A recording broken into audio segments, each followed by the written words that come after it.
Oi pessoal, Pastor Thiago aqui, tudo bem?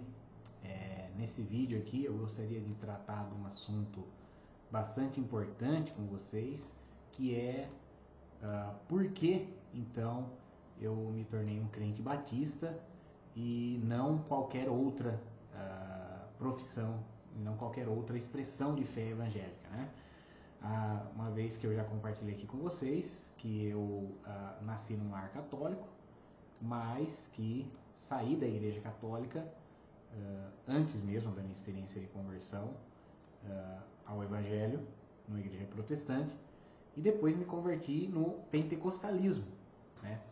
E depois então saí do pentecostalismo por discordar doutrinariamente ali dos posicionamentos do pentecostal, né? Da teologia pentecostal, por assim dizer. E aí me tornei então, a última vez que eu estive congregando no pentecostalismo, era uma igreja batista renovada, que na prática é uma igreja pentecostal, sem o entendimento de que o dom de língua seja a evidência necessária para o batismo com o Espírito Santo, mas isso é só uma diferença de termos, não é uma diferença prática. Na prática existe a mesma ideia a respeito do evangelho que existe no pentecostalismo. Aqui não estou entrando em questões como neopentecostalismo, que daria assunto para outro vídeo. Então, pastor batista desde 2014, desde 2018, pastor de igrejas batistas da Convenção Batista Brasileira, que é uma convenção de igrejas. Então, por que batista e não qualquer outra denominação, vamos chamar assim, denominação evangélica? Então, por causa dos distintivos ou princípios batistas. Eu vou elencar aqui alguns e eu quero já de antemão dizer para vocês que esses princípios não são necessariamente seguidos por toda a igreja que tenha batista na placa. Mesmo igrejas que originalmente eram batistas podem hoje manter o nome batista, né, na sua placa, no seu estatuto, e não observarem mais esses princípios. Então, quero deixar isso bem claro. São princípios que para mim são importantes. Foi por essa razão, ao longo dos meus estudos, desde a minha conversão, que eu entendi que a expressão de fé que melhor traduz aquilo que eu creio de acordo com a Escritura é aquilo que se chama de batista e, mais especificamente, tradicional. Talvez um outro vídeo eu vou falar um pouquinho sobre a fé reformada, uma vez que eu sou um pastor batista, tradicional e reformado, tá bom? Então vamos lá, o primeiro princípio, ou o primeiro distintivo é o princípio da autoridade. O que é ou quem é a autoridade em uma igreja batista? Numa igreja batista, a autoridade máxima é Cristo. Cristo é o seu único soberano. Por isso, as igrejas batistas não são organizadas em sistemas episcopais, em que você tem um bispo, ou arcebispo, ou papa, que manda, né, ou que dirige, ou que governa várias igrejas, liderando seus pastores nas igrejas locais. Não, o único soberano que tem esse poder é Cristo, né? E como é que a igreja sabe qual é a vontade de Cristo para se conduzir de acordo com essa vontade? É a Bíblia. Então, numa igreja batista, a Bíblia é a sua regra de fé e prática. As igrejas batistas podem ter confissões de fé, podem ter declarações de fé, mas essas estão subordinadas à Bíblia. Elas apenas resumem e organizam em tópicos a crença que aquela igreja tem com base na Bíblia Sagrada. De maneira nenhuma, a confissão de fé é uma tradição que se equipara à Bíblia Sagrada.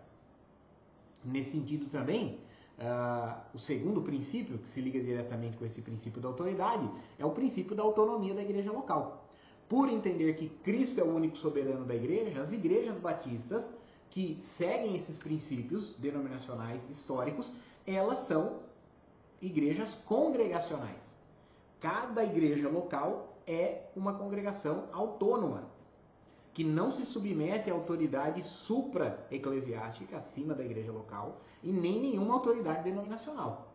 Nenhuma autoridade exterior à própria igreja local tem autoridade, né, tem poder para instalar, remover seus membros, para instalar e remover os seus pastores, para instalar e remover os seus diáconos. né, para interferir nas decisões da igreja local. Isso é algo que cabe apenas e exclusivamente à igreja local.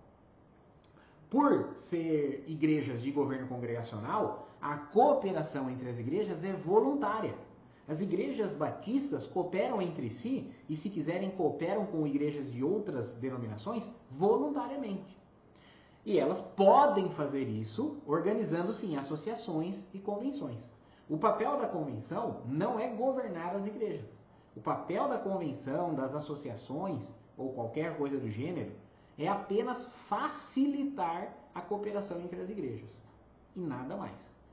Então, numa igreja batista, uma igreja batista que segue esses princípios históricos denominacionais, a convenção ou a associação a qual ela pertence não tem poder sobre a igreja local. O terceiro distintivo, o terceiro princípio que eu quero elencar aqui é o princípio da liberdade individual. Para os batistas, todas as pessoas possuem a mesma dignidade diante de Deus. Todos carregam em si a imagem e semelhança de Deus, por isso todos são iguais diante de Deus. Por isso também todos têm a mesma competência diante de Deus para, ouvindo o Evangelho, crerem ou rejeitarem a oferta que o Evangelho faz em termos de salvação. Cada pessoa é competente e digna diante de Deus para isso.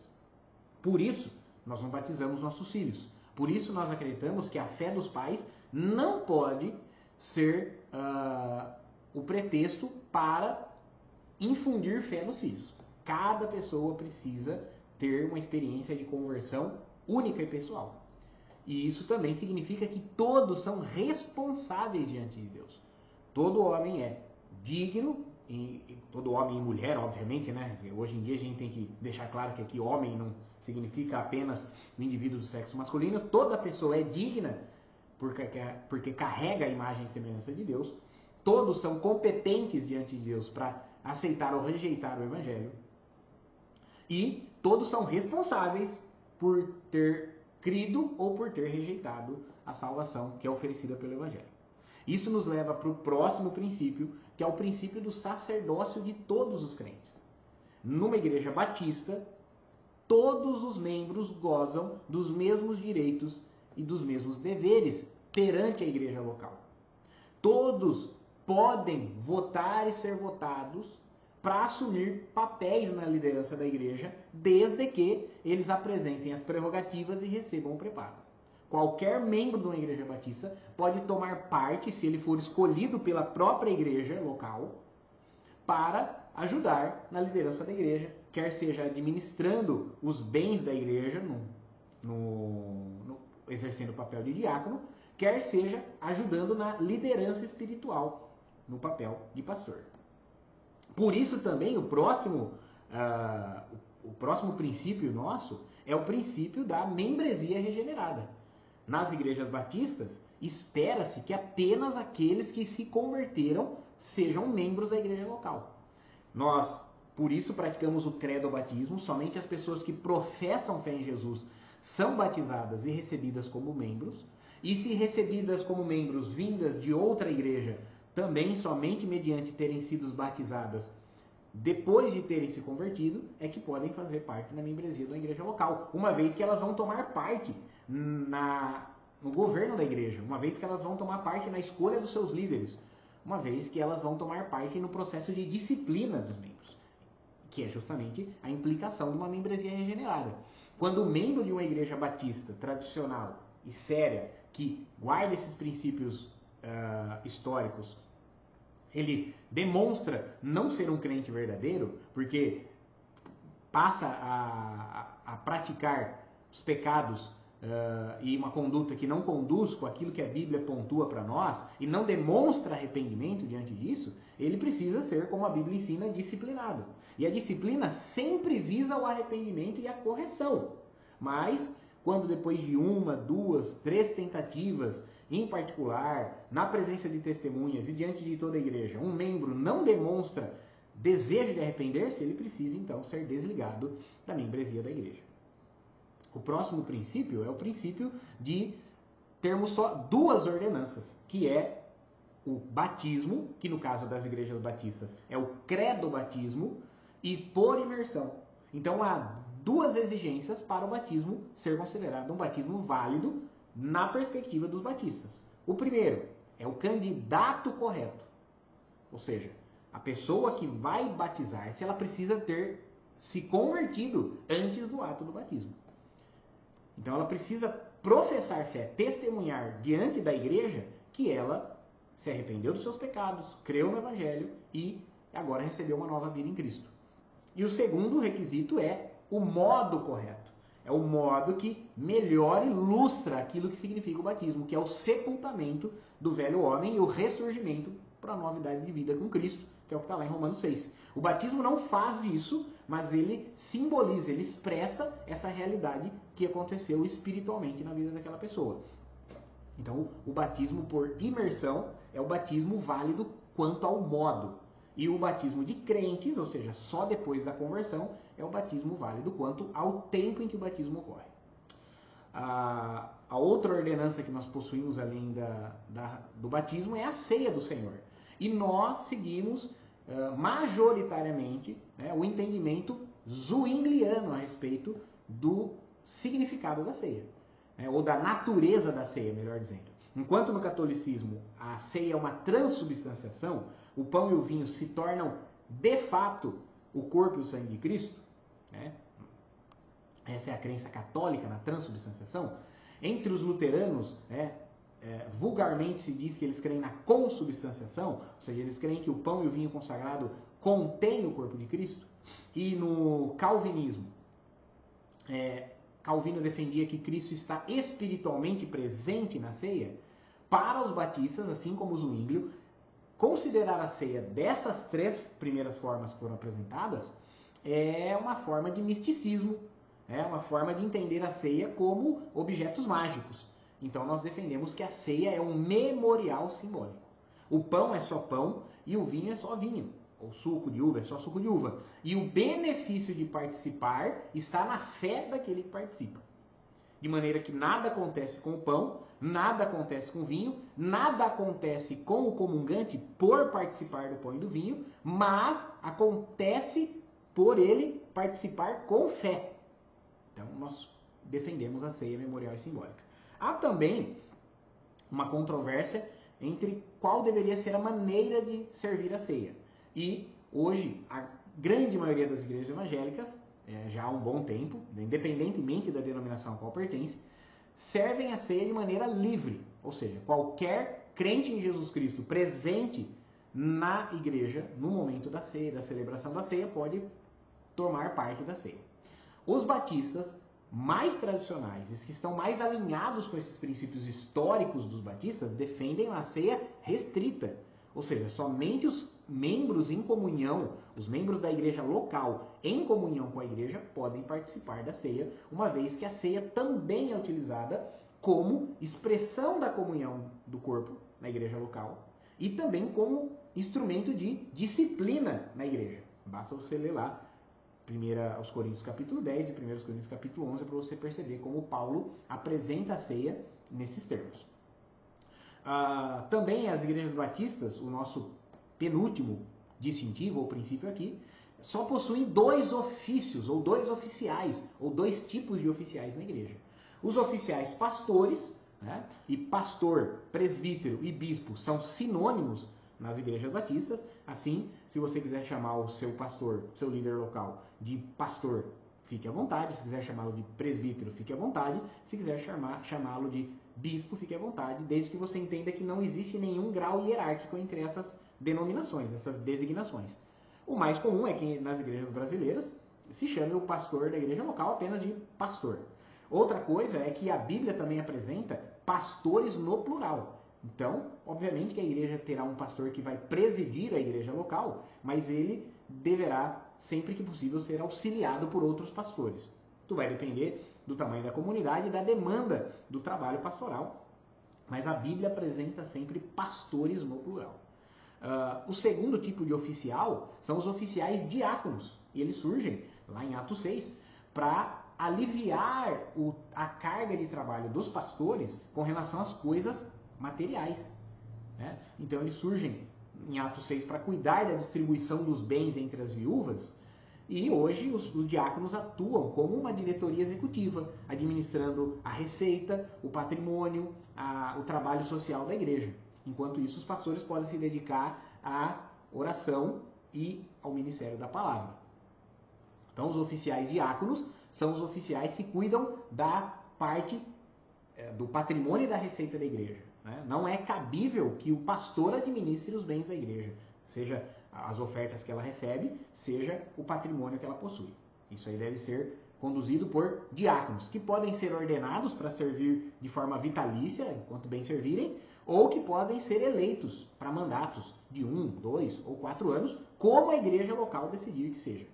O mesmo vale para os pastores. Eles podem ser eleitos de forma vitalícia para servir enquanto bem servir, ou eles podem ser eleitos para servir por mandatos também, como a igreja queira definir.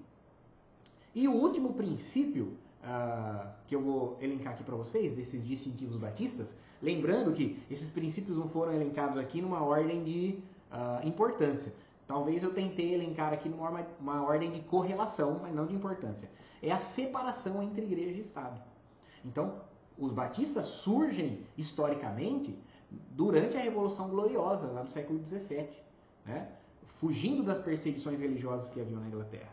E as bases da democracia e da laicidade do Estado que nós temos no Ocidente hoje, na Europa, América do Norte e no Brasil, eles são princípios que são oriundos da luta dos batistas por um Estado laico. Um Estado que não interfira na religião. Então os batistas defendem que o Estado deve garantir o direito de todas as religiões. E especialmente a que não é minha.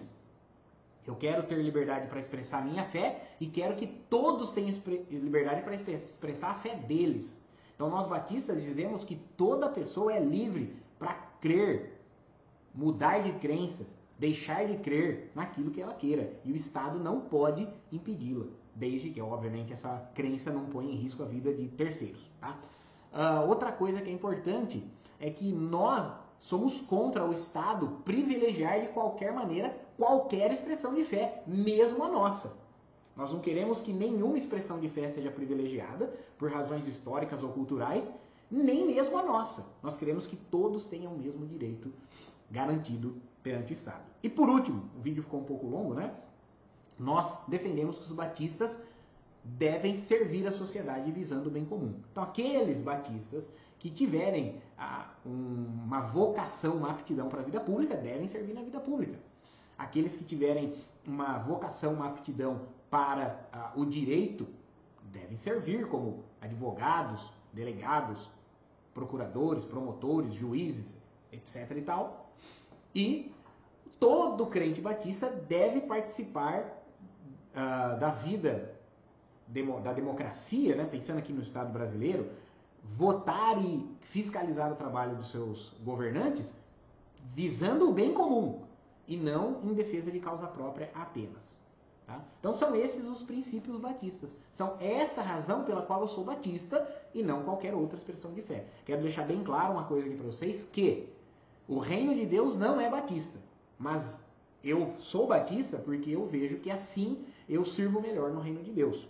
Outra coisa que eu quero deixar claro é que ninguém é salvo por ser batista, tá bom? Ser batista não é garantia de salvação para ninguém. E que há crentes salvos e há igrejas boas fora da denominação batista. Assim como há igrejas que têm batista na placa e já não seguem mais esses princípios, então já não são mais boas igrejas batistas. Quero que você deixe aí nos comentários, escreva aí, dê seu like, mas principalmente deixe no seu comentário qual desses distintivos você gostaria de ouvir mais a respeito, que é o conteúdo que eu vou preparar para os próximos vídeos, talvez detalhando mais, comparando mais esses princípios entre as igrejas batistas e outras igrejas evangélicas, ou com o catolicismo romano, e também pontuando algumas igrejas, ou sem citar o nome das igrejas, mas algumas igrejas que ainda se consideram batistas, ainda se denominam batistas, mas já também não tem mais esses princípios. Beleza? Então, não esquece de curtir e compartilhar o vídeo. Não sei se vocês gostaram desse formato do vídeo um pouco mais longo, mas o assunto demandava um vídeo desse tempo, tá bom? Abraço para todos e até mais, até o próximo vídeo, se Deus permitir. Tchau, tchau.